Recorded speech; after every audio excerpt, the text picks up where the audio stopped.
and began my career as an energy medicine practitioner while working as an oncology nurse at a Seattle area hospital. My skill in moving energy combined with my medical background have been a catalyst for change in many people's lives. I hope the next hour will be transformative for you as well. Hello, everyone, and welcome to a little bit of a different hour. I'm not going to be taking calls. I'm actually interviewing someone, and so this is going to be part of a podcast that we will be hosting on our website and also playing when I'm traveling. So I'm going to be interviewing people who I believe are on the leading edge of thought, as I do when I interview people on the show, people who are authors or spiritual teachers or whatnot. But I'm going to be interviewing people that maybe I wouldn't always interview until I met them, and I don't meet a lot of the people that I interview. They send me a book by their agent or their publisher. I read the book or look at it and go, oh, yeah, I'll interview that person. But I actually met this person in real life and learned a little bit about them and thought that their story was interesting, fascinating, actually. And, of course, I just fell in love with the person and the community of this person. And so I'm interviewing Ryan Meeks. He is a pastor or a minister of a church here in the Northwest. And you have a really, really, really, really, really interesting story, Ryan. So welcome to our show today. It's an honor to be here. It's lovely to have you. We kind of met under some circumstances that we'll talk about perhaps, in the show if you want to talk about that. And one of the things that I discovered about you when I met you in person is that you are a pastor, a minister. I was raised in a very non-religious family, so I don't have a lot of religion in my family, even though my sister actually knew who you were. I was on a walk one day with my daughter and the baby, the grandbaby. Well, actually, my daughter was pregnant at the time, and you were on a walk with your wife because my daughter and you and your wife actually live a few streets away from each other, close. Right? So we were on a walk, and we ran into each other, and you and I hugged, and, all of that lovely stuff. And my daughter goes, is that Ryan Meeks? And I go, yeah. I'm not my daughter, my sister. My sister said, is that Ryan Meeks? And I go, yeah. She goes, he's a pastor of Eastlake. I go, yeah, that's right, because my sister went to Eastlake. Oh, my gosh, no right? way. Yeah, she knows a lot of people that are part of the church. Okay. So Eastlake was an evangelical church, right? Yeah, that's right. Fascinating. That's Just so fascinating, right? So you have this background of being raised in an evangelical family, correct? Right? Yeah, my father was and is, he just retired in September. Did he really? So, yeah. So I kind of grew up in that world, although he didn't. Really? Yeah, he was kind of like I don't know, socially Catholic family, but one of those Christmas, Easter kind of families, and had a sort of a transformative experience as a teenager, and then kind of gave his life to the ministry. So I grew up in a pastor's household. Wow. And it was a positive experience for me, very much so. And but when we moved up here to start the church, our goal was to create something that would work for people who, basically were our friends. We're like, religion, a lot of the stuff that everyone talks about that doesn't really resonate, or it's so, constricting, or certain people aren't allowed. We wanted to do something fresh. Right. Yeah. So, and your wife, Michelle, also was raised in an evangelical family, right? So you have this long, long history of what I would consider more conservative beliefs about lifestyle and religion, and something I'm only familiar with because my sister and I argued about it many, many times when we were raising our young families because I was going to go to hell, pretty quick. Yeah. And I didn't really, so we had our unique conversations, right? And so I thought that was, she recognized you immediately. That's funny. I know, isn't that fascinating? So here when I read your dad's energy, by the way, he's a good businessman. Your father is an excellent, I don't even think of him as a minister, which I know he was or is or semi-retired, right? Because I did a little background check on, I knew he is in San Diego. You grew up here, though. Both of you are from Seattle, so you returned to your homeland, if you will, right? To Washington. But you and Michelle, I assume, moved. Did you meet in San Diego, too, or did you meet in Seattle? You met here? Wow. Here, And then for whatever reason, your father started a church in California, but he's a really good businessman. Your dad. Oh yeah, he's really good. Very intuitive with how to run a organization, I guess. Yeah. And I know that because I believe that ministers, at least in your energy. There is a huge amount of compassion, just enormous. I mean, I think angels have been talking to you since you were a child. And I think that even though you were, and you can interrupt me at any time, by the way, I think that even though you were very compliant and so respectful of your family and the teachings that you were taught, I just believe the angels have been speaking to you in many, many different voices and many, many different ways since you were a small child. And you had a different take on things. I don't think you let yourself know that initially. But I don't necessarily see that about your dad. I have a different energy about your father. I think he is very compassionate, but to him it's a business. This is the family business sort of a thing. Not that he necessarily expected you to follow him in his footsteps. Yeah, I actually think that was a little bit of a shock to and him. Even a little bit of a stressor, because he knows that it doesn't come with a lot of, it's not easy, I think. And I know that they've even communicated to my wife and I over the last couple of years, when you guys decided to do this, we were so nervous, but we know we don't tell you what to do, and that never goes lovely. well. Yeah, I think that was they're great lovely. parents. Yeah, they are. You've had a great family upbringing. Yeah. And so you guys moved to Seattle. You decided to start. So you're one of the starting pastors of Eastlake, or the founding pastor of Eastlake? Yeah, Michelle and I, my wife, we founded it together with about 7 friends of ours. Wow. Half of whom were living in San Diego beforehand, relocated, and then the other half who were already here. So kind of a friendship group that had been around for a while. And again, and you guys are young. You are. Well, I turned 40 next month, so that's young. That's yes, very young. Absolutely. But just getting started. You started this over 14 years ago, right? So you were, I was 25. Right. I think, it's very young to take on such an ambitious. But I had all the answers necessary to lead people to heaven. Yeah, which you found out you didn't actually, right? Not. But so that's a very young age to be so ambitious. Although I don't think you realized how successful you were going to be. Oh, for sure not. Oh, gosh. I thought if I would spend the rest of my life pastoring a 300-person church, it would have been great. Which is still a significant number, but we're talking about a mega evangelical church. It eventually was. Thousands of people, almost 5,000 people every Sunday, sometimes on a holiday, over 8,000, right? Totally. People in your church. That's a huge amount of people that you're helping to care for and nurture and love and listen to and deliver information to, so that they can go home and be okay and raise their families and all of the and all the things that go on, funerals and births and marriages, and it's a huge, gigantic responsibility. And you did it effortlessly. I know you wouldn't say it that way, and I'm sure your wife, who's is laughing a little bit in the background here because she's in the studio with us, Michelle is, that you wouldn't say that. I know you worked very, very hard, and you had a great crew that worked with you, people you trust, also young. Yeah, but I get what you're saying.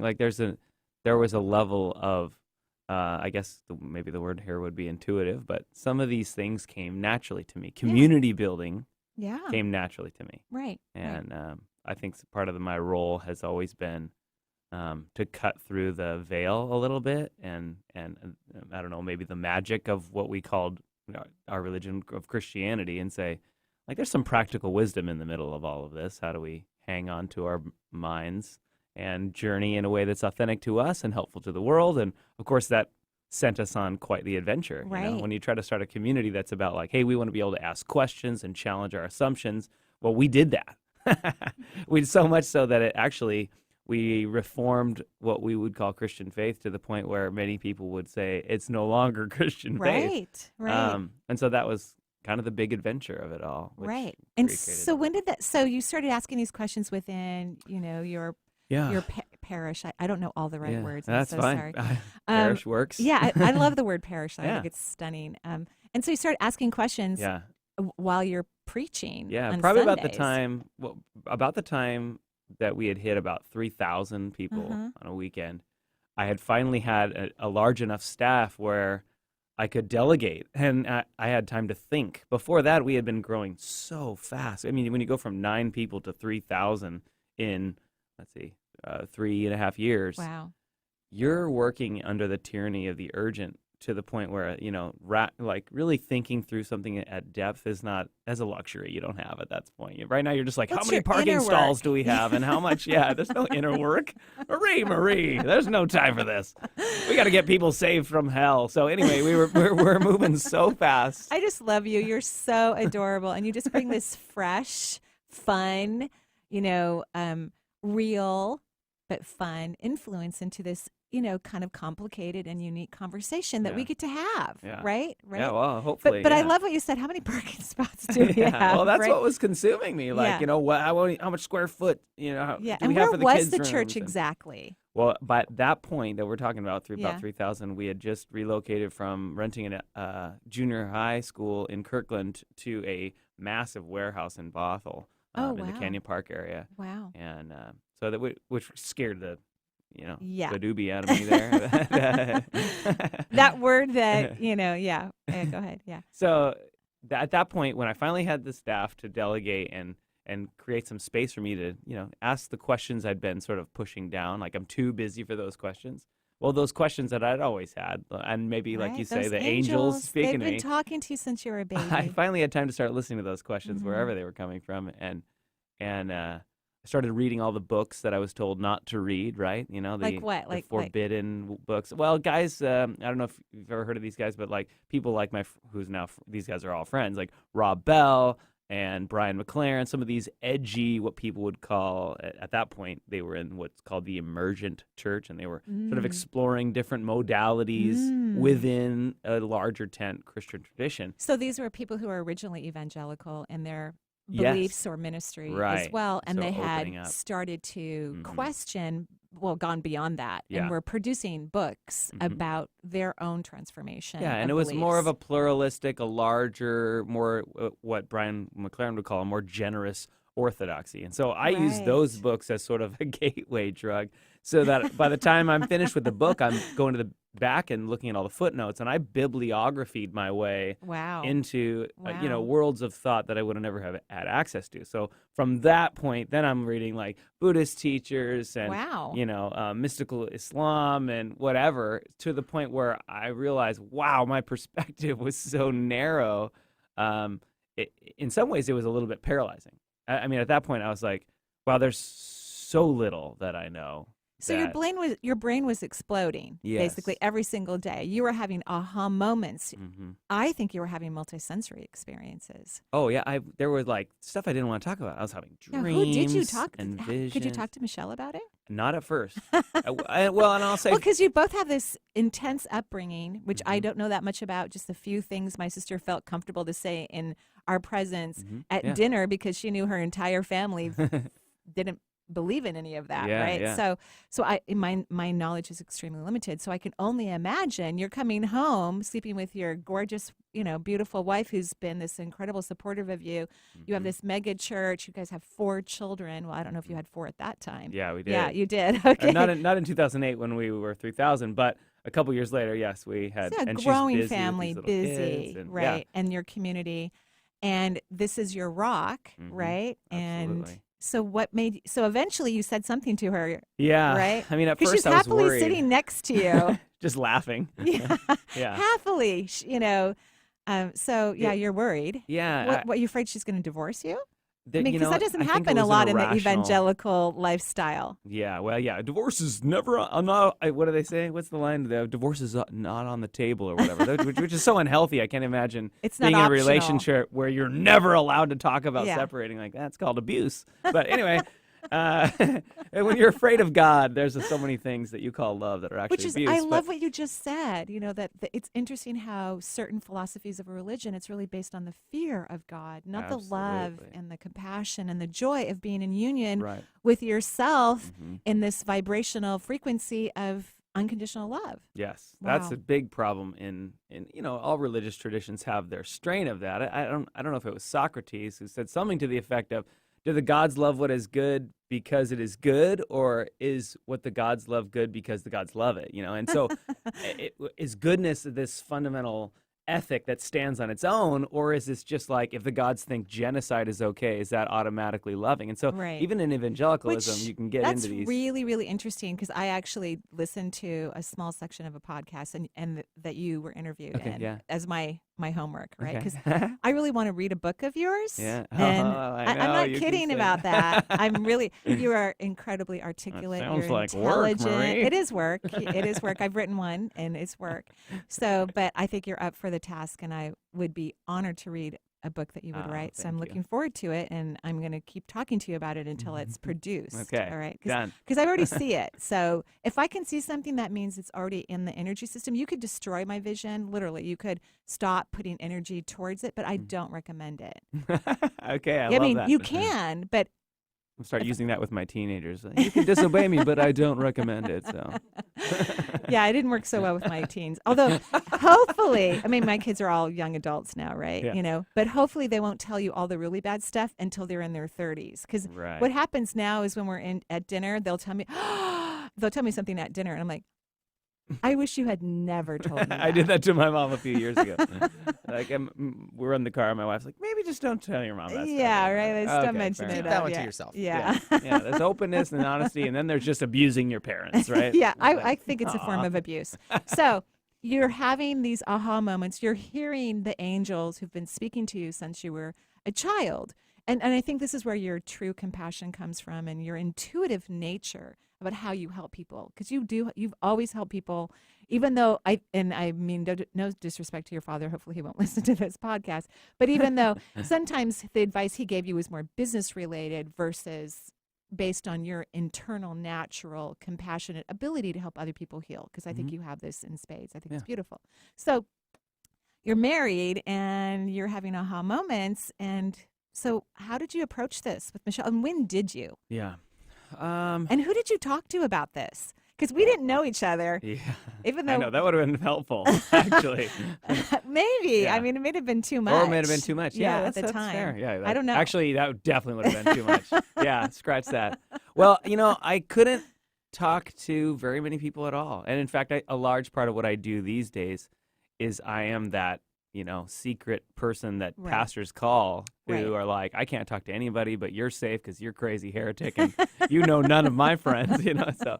But in that day, in those days, I talked to the books. Well, I just want to say that crazy heretic comment that you made, that is beautiful. I mean, really, that is stunning and gorgeous. That is a true person that you can go to, who you can be extremely vulnerable with, who has information through the ages. Mm-hmm. Oh, I love the word heretic. A buddy of mine was the one who told me. I mean, you're so not. But I'm just saying that those are the people who have the real knowledge, right? Yeah. Because they don't have a role to play. They don't have their defense mechanisms intact. Absolutely. So their ability to receive and channel powerful information that goes beyond the beyond is intact for them. Yeah, so there's a freedom in embracing your own heresy. I don't see it as a negative thing. No. Obviously, it's used as a negative thing, but only in some circles, not my circles. But part of the etymology of the word, anyway, is that to have a perspective or an opinion that diverges. Right. And so, exactly. Oh my gosh! So basically, think for yourself, and you can be a heretic. There you go. Yeah, it's lovely. Yeah, it's lovely. So anyway, back to I have nobody to talk to. I'm having these one-sided conversations with books. And of course, wrestling with my own understanding of God. I'm like shaking my fist at the sky, and and I've always been a pretty emotive person, but I was weeping. Like, where are you? How can this happen? I don't understand how the goodness of a good God and this hell dynamic, and where do I go with this? So I felt pretty isolated and alone, and I would try to sneak in some questions and phrases with my staff, and when people would kind of freak out, I'd be like, ooh, dial it back then, and nobody's ready to talk about this. What's an example of a question? Well, just even saying well, how could this be good? And talk about a particular element of Christian theology, like hell or something like that.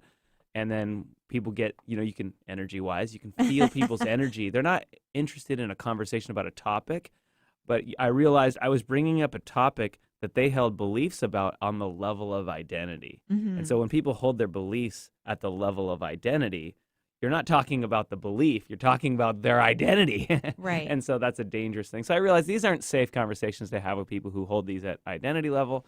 And then I worried, of course, that my wife, who is just such a wonderful partner in all of this, how would she take me saying, hey, the foundational worldview that we've built our life on, I'm really questioning a lot of the foundational principles. And I didn't want her to feel like, oh gosh, Ryan's he's not going to be able to be a faithful partner with me. And so it took me a while to feel like safe. And in retrospect, I think I would always been safe bringing this up with Michelle. But I think you would have. Yeah. But I was fearful of losing not just her, but my community, my life, my job, everything was connected to this worldview. And so eventually 2000, I don't know, maybe 11, 12 might have been the time when we're really having serious conversations. I would try to have little ones with her, and then I'd back off when I could see it was a little bit strenuous, because we were, at her specifically, because I'm working, but she's with 2 young kids at this time. So we're already sleep deprived and exhausted with the and you have 2 a littles community and the 2 of old. people that you're ministering to Absolutely, full time. And a large staff at this point. Right. I think 30 some people. Because when I look at churches at a mega church,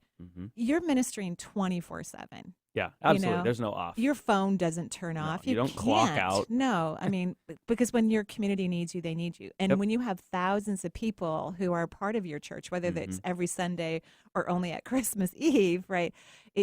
Anyone can call you. And of course, they don't even have to be a part of your community. Your job is to answer the phone, answer the door, absolutely, no matter who's there. Yeah, I'm doing a memorial for someone I have no connection to tomorrow at 1 o'clock. So exactly. Absolutely. It's that you're always on, and learning how to manage that and create some boundaries is an important part of growing up as a minister. I've had to learn some of those things, but yeah, I mean, when we first started to really have some serious conversations, I think at first it was scary, just like it was for me, but Michelle and I have a weird, we're not sure what we actually believe, but we have a connection that's so strong. Right, you're mates. Yeah, you're true soulmates. I wish everyone partners. could have a marriage like ours. I wish everyone honestly. could too, actually, because what's supposed to happen, and I hope I'm not interrupting too soon. No, go for it. Is that when you're with the person who's meant to be a partner for you, you grow together. Absolutely. And it doesn't mean you grow exactly at the same speed. Yeah, no. But your viewpoints change. You help each other, even if you don't agree with what your partner's saying. You're going, I don't know about that, babe. I'm not really sure, but I'm going to go get a massage. When I come back, let's talk about this, right? Or whatever. You know what I'm saying? It's like for sure, right? So right away, you felt like, oh, okay, honey, let's talk about this. Or yeah, I think that there were stages to it. I think there was a couple years where I was feeling very, very isolated. It was just me, and I would leak some ideas to her at some point, but that would scare her. But then a couple years later, and I think that's maybe 2011, 2012, I was like taking some risks. Like, I don't think this is actually not only not true, this is toxic to human people. Like, wow. This is, you can't tell someone that the fundamental truth about who they are is they're broken and they're a problem to God. This is like abusive, and basically, and I don't know what to do about this. And so, I think initially it was foreign information, but also it rang true enough to Michelle to be like, you're right. These are basically things we try to avoid talking about. Eastlake has never been the Bible bashing church. Basically there were essential Christian doctrines that we just frankly avoided because they insulted our souls. And so we were just like, we don't know what to do with that yet. So we'll go around it for now. And eventually you just, the stinking garbage heap that you're trying to avoid starts smelling so bad you have to deal with it. I think that's what happened to us. We're like, all right, let's deal with this. This is ugly. This is unhelpful. This doesn't align with our inner truth. And at some point we're going to have to live in integrity, I think, and get rid of it. And so it was pretty quick. She was faster than me on some of the other issues, especially as they relate to people, like the LGBT conversation. Michelle was so fast. She's like, yeah, I get it. They're fine. They're fine. And I was like, oh, wait, I just need to read 17 more books and have 19 arguments for why, and I'm going to go into the science. But Michelle was like, I get it. I love them. They're beautiful. I'm over it, And so, at some points I'm ahead, at some points she's ahead, and we're pulling each other. And I love it. Yeah, that dynamic still plays out. she's still bugging me about stuff that I'm like, I don't know about that. I'm having the pleasure of interviewing Ryan Meeks. He is the pastor of Eastlake, a church here in the Northwest, actually in Kirkland. You are in Kirkland at Juanita Elementary School. Is that correct? Yeah.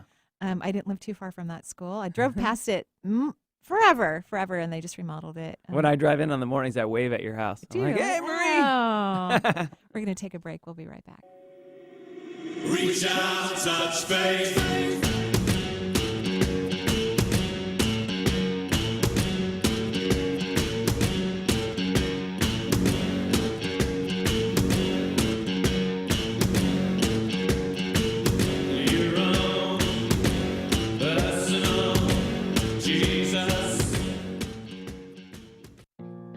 Join Marie on November 3rd and 4th in Redmond, Washington for her 2-day seminar, Communicating Beyond the Veil.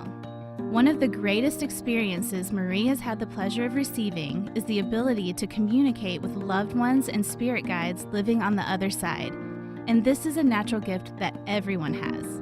Over the years, Marie has helped clients and students learn the techniques necessary to achieve this valuable skill. In this workshop, you'll learn the dimensional realities that exist beyond Earth, how to know the difference between your own thoughts and communications coming from those living outside of Earth, how to maintain your human energy system in a vibrational flow that allows for higher self-connection, and how to hear, see, feel, or experience those living on the other side.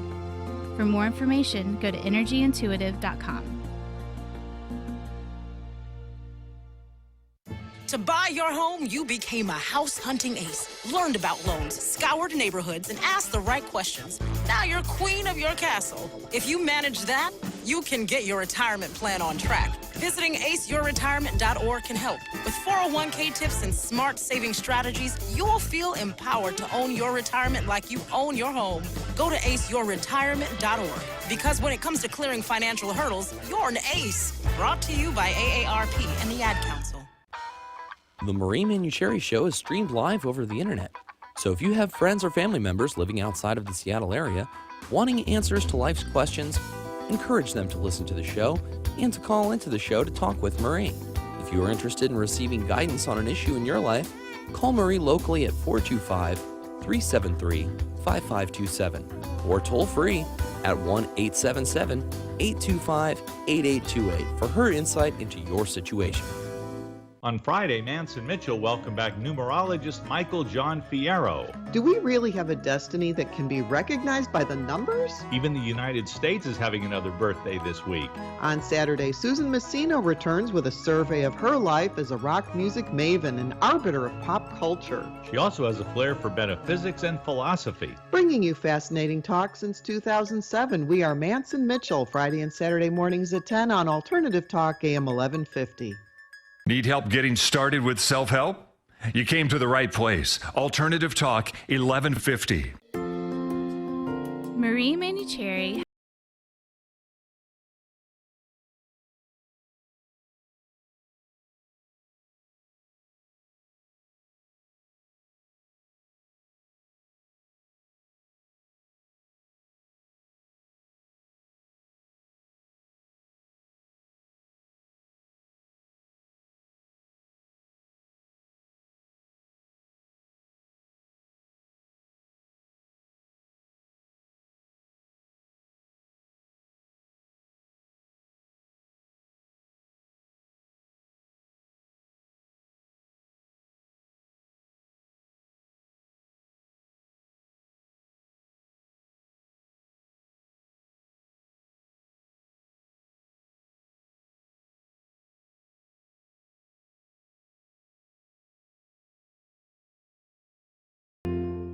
This is you over 30 years ago. Are we there yet? Are we there yet? And this is your mom now. Are we there yet? Are we there yet? Roles change without us noticing. That's why AARP gives you the information to provide even better care for your loved one. Visit aarp.org/caregiving. Brought to you by AARP and the Ad Council. Having trouble picking up the Alternative Talk 1150 signal? Well, whether you live in Portugal or Puyallup, Tasmania or Tacoma, India or Issaquah, you can get Alternative Talk 1150 programming streamed live on your computer via our website, 1150kknw.com. It's true. Just visit 1150kknw.com and click on the Listen Live button. Make sure you have an audio player installed that will play streaming MP3 audio such as Winamp, iTunes, or current versions of Real Player or Windows Player. Visit our website for more details. Remember, that's 1150kknw.com. Join Marie October 19th through October 21st in Redmond, Washington for her annual Reiki workshop. This 2.5-day Reiki workshop will attune you to all 3 levels of Reiki, including the necessary attunement to teach Reiki to others. Attunements will increase your body's vibrational frequency, allowing you to expand your emotional healing and spiritual growth, as well as promote change in the body on a cellular level. Over the weekend, there will be guided meditations to deepen your intuitive awareness, as well as time for hands-on work. Marie will also discuss the chakra system, share her personal insights on energy medicine, and assist participants in understanding how to transmute these issues and use intention, the greatest tool for wellness, to heal all areas of human life. For more information, go to energyintuitive.com. Exploring new territory every day. This is Alternative Talk 1150. Someone to hear your prayers, someone who cares.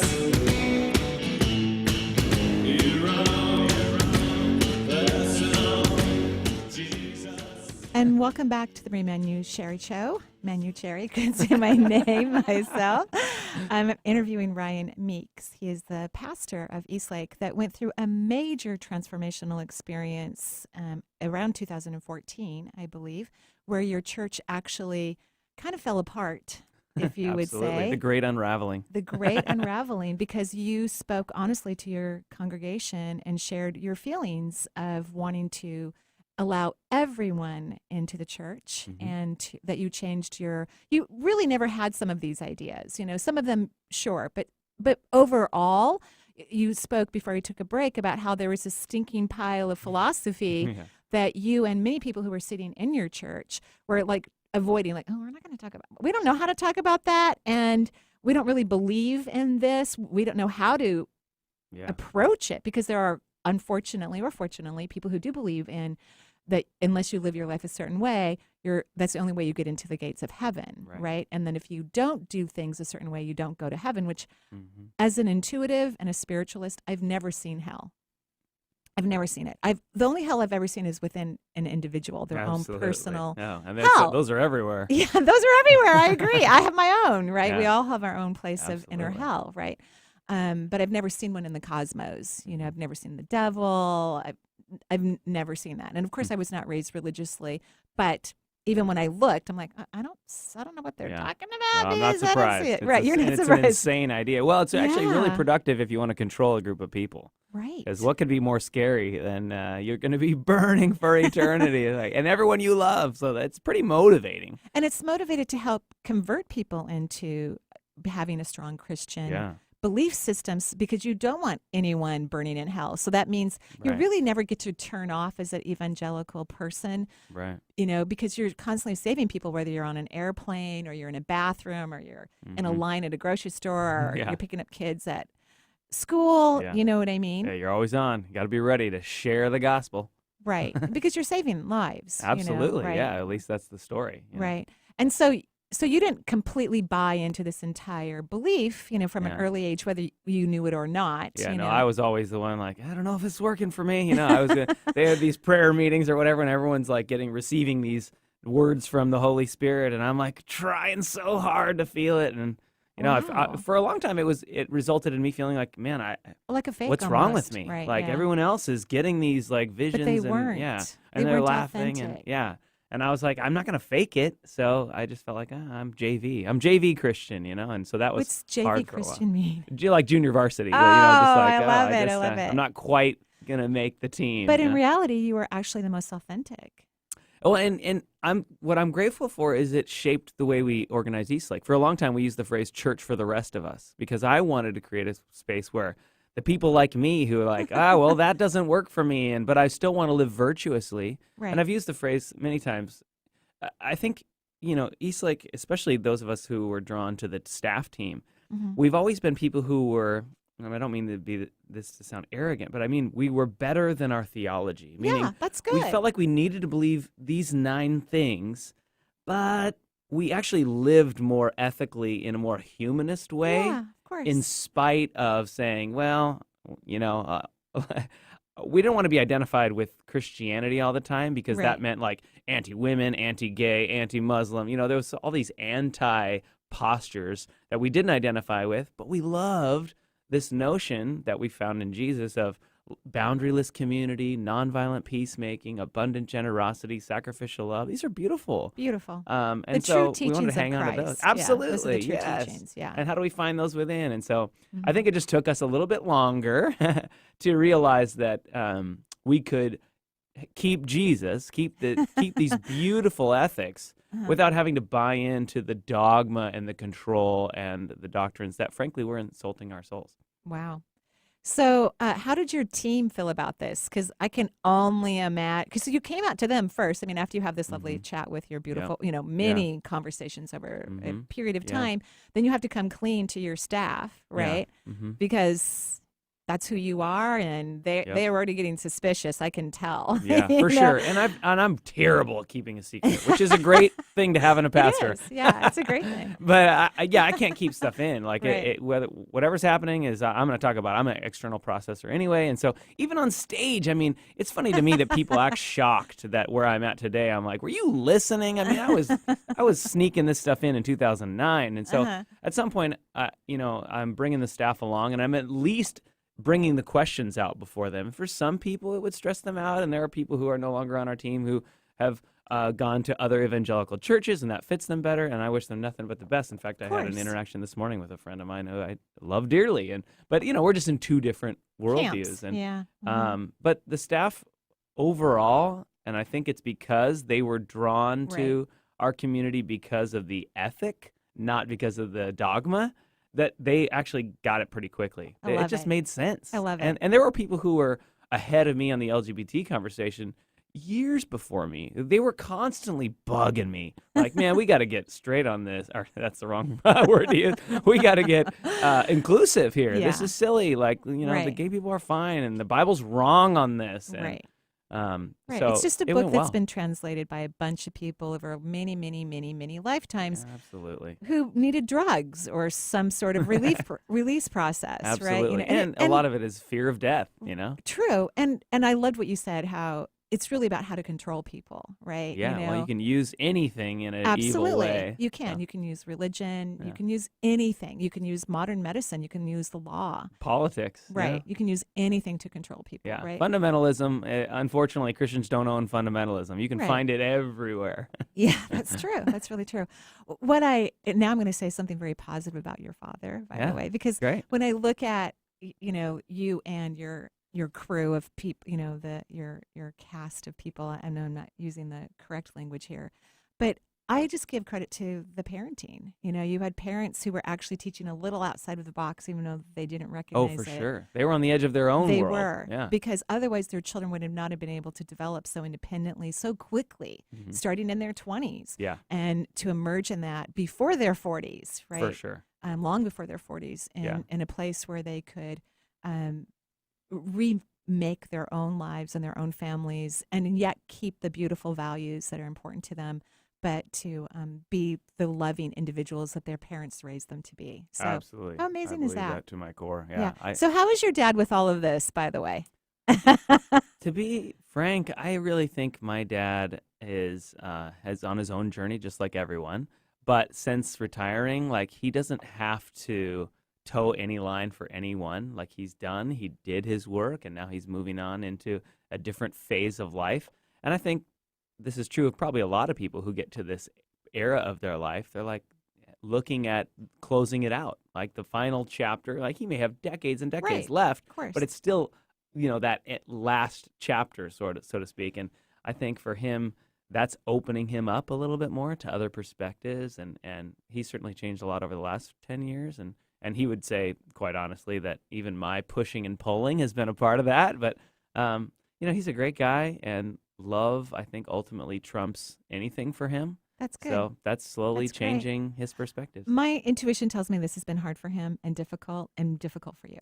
That's what my intuition says. So you're very kind. Yeah, you're right. You're right. I'm trying to be nice. It has been hard. I know it's created some stress. Right. Because people are, can you believe? I'm so sorry, Mike, about your son. He's gone. So they get a lot of that. Wow. We have a good relationship. Right. Which is what all that matters. Yes, right. And totally. luckily, because he, for him, this was partially about business. Mm-hmm. He's able to separate that, And we had a great walk on the beach in I think February, where with my parents. It's just me and my parents, which has been a while since it's just been we've had that opportunity. Yeah. Where I was able to be like, hey, are you afraid for me? I just want to know you're not terrified that I'm going to hell, because I don't want them to be worried. I wanted to be like, I know you may have these beliefs, but I'm going to be fine. And we share all that matters, which is the shared values of, abundant generosity and loving one another and all of those things. I believe all those, just like you. So it was good. They were like, no, we're not worried about you. And so I didn't push the issue too far, but I wanted to be like, see, so therefore. I didn't even really think about what a pressure that would be. Here you're having these mega, when you had a mega church and you're having these mega shifts in beliefs. Yeah. And of course, how could you not be worried for what the people that you love who love you, how would they feel about the choices you're making? Because it is a stressful thing for them. It's heartbreaking for them, actually, because their goal is to save, human beings, so that I don't know why. I don't really understand the philosophy other there's than a lot that. of pressure in the Christian world. There's even a scripture that says, train up a child in the way he should go, and he will not depart from it. Wow. And so sometimes there's some pressure for parents feel like, oh, well, I didn't train up the child in the way he should go good enough, because obviously, or whatever. So in that conversation, I just wanted to do what I could to relieve any sort of guilt or fear. Right. Wow. Because I've made my own choice in my own way, and I don't need them to change, but this is who I am, and I'm going to be fine.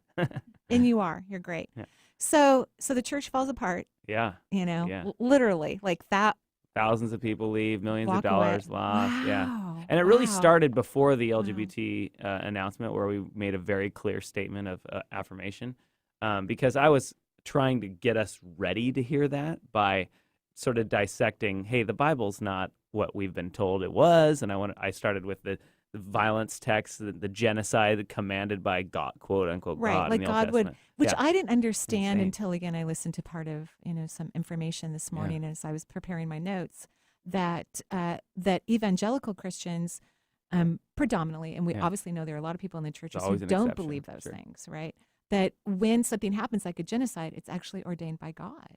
Yeah, there are some verses in Romans particularly, and there are some strains of it where it's a very fatalist, like whatever happens is part of some sort of divine blueprint, and you cannot thwart the plan of God or what have you. So, yeah, just that's what started before, like I said, the LGBT conversation was trying to help people like, hey, we need to for the good of the world, we need to let go of any belief that says God, source, would ever command genocide of a group of people, and we call that goodness. And so that's the term command, because spiritualists actually do believe that things are happening for the soul and the evolution of an individual, but we don't necessarily think that God is commanding anything. We think that the soul as an individual being is having their own experience that maybe they, I believe that they unconsciously don't realize they're a part of.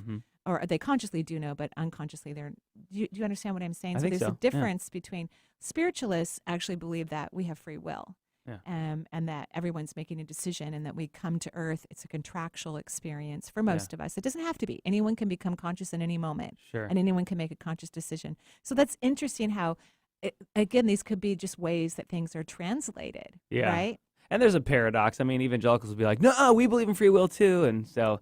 You're like, okay, you do, but you don't. And I think evangelical theology is a quagmire of evasion, really. It's like we're always dodging, like, oh, that doesn't make any sense either. But here's how we explain it with complexity. Ultimately, my goal in by the end of 2013, I was actually getting ready to do a message, and I was and I was up there to do it, and I was like, I don't believe this. Wow. And I couldn't do it. Wow. And that was the beginning of like, Wow. I can spend no more time of my life living disintegrated. I need to integrate, and whatever happens to the church happens to the church. Wow. I just can't tell you how proud I am of you. No, really. I'm I mean, almost to the point of tears, and I'm not someone who cries in public.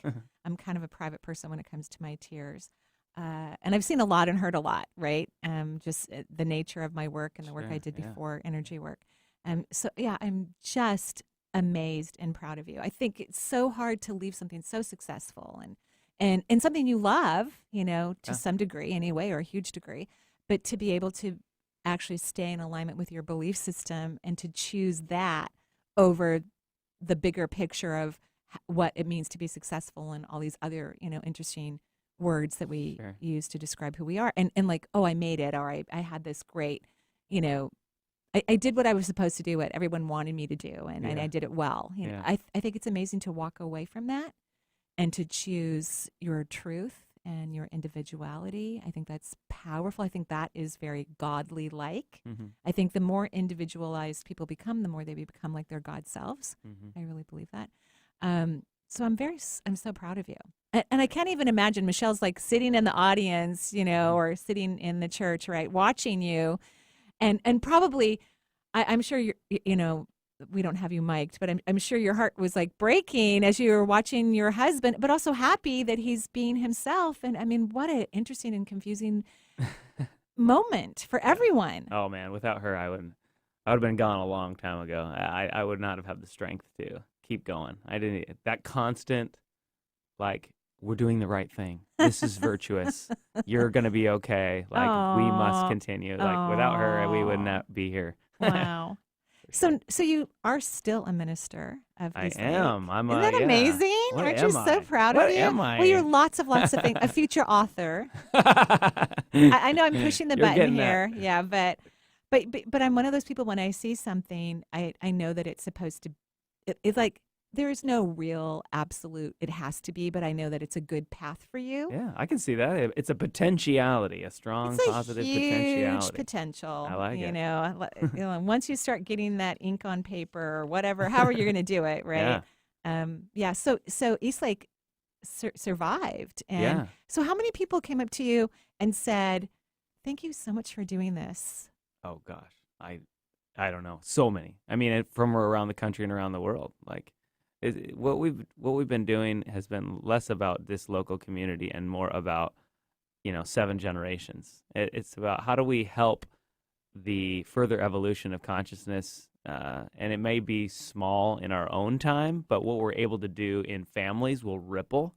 And of course, I don't know what the number is, but the letters, the emails, the direct messages on Facebook, the people who physically come, who drive hours or fly across the country to come to a service, there's something happening where this is resonating with people who are like, this tradition works for me, but not all this stuff. And we provide an option for, the way we say it is, Eastlake isn't going to be for everyone, but for some people, it's the only thing. Wow. Well, I'm, again, so proud of you and so happy that you are still providing, something wonderful for the community, and it's growing. It really is. Yeah. I know, and I know you look surprised. You're like, how did this happen? You were probably did you have a plan B job that you were going to do? No. Oh my gosh, my plan B job was to move to the beach and like sell surf wax and chill out. Sounds everybody great. leave me alone. Well, I am, again, honored that you came on the show today. It's my pleasure. I love that we had this conversation. I know our listeners will love it, and I wish you continued success. And I think you have a very special message for everyone in the world, and I hope you share it with us and continue to do so. I plan to. All right. Thank you. Thank you. And thank you, everyone, for listening. Joyful blessings. Bye-bye.